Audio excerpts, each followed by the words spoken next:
तो इस particular video में हम लोग टाइप्स ऑफ एविडेंस देखेंगे। एविडेंस जो होता है, एविडेंस दो टाइप्स का होते हैं। एक होता है ओरल एविडेंस, एक होता है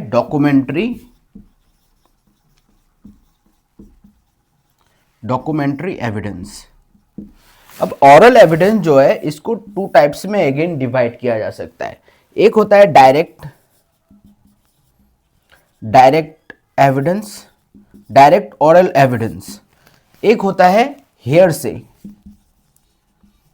हेयरसे एविडेंस या फिर इनडायरेक्ट ओरल एविडेंस। एक होता है, अब डॉक्यूमेंट्री एविडेंस में भी दो टाइप्स होते हैं। एक होता है प्राइमरी और एक होता है सेकेंडरी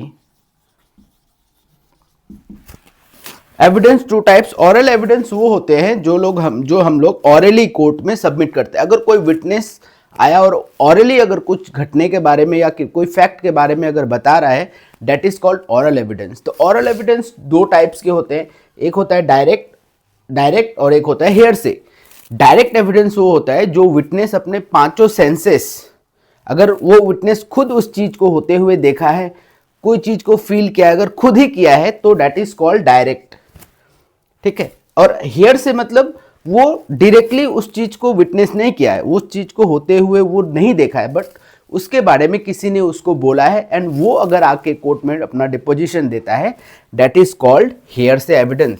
तो डायरेक्ट एविडेंस, यहाँ विटनेस एक्स, यहाँ मान लीजिए वाई, ये अगर डायरेक्ट, अगर किसी भी घटने को अगर ये डायरेक्ट अपने पांचों सेंसेस के थ्रू अगर देखता है, ऑब्जर्व करता है और वो कोर्ट में बोलता है, तो that is called direct evidence.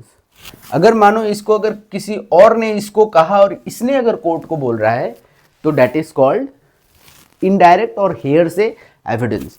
In the same way documentary evidence जो होता है वो प्राइमरी होता है एंड सेकेंडरी होता है। प्राइमरी जो होता है दैट इज कॉल्ड ओरिजिनल, जो एक्चुअल में जो ओरिजिनल जो डॉक्यूमेंट है, that is called primary evidence. And original से जब आप प्रोड्यूस करते हो दूसरे कॉपीज, तो उसको बोला जाता है सेकेंडरी एविडेंस। तो सेकेंडरी एविडेंस जो है प्राइमरी से डिराइव होता है, that is called secondary evidence.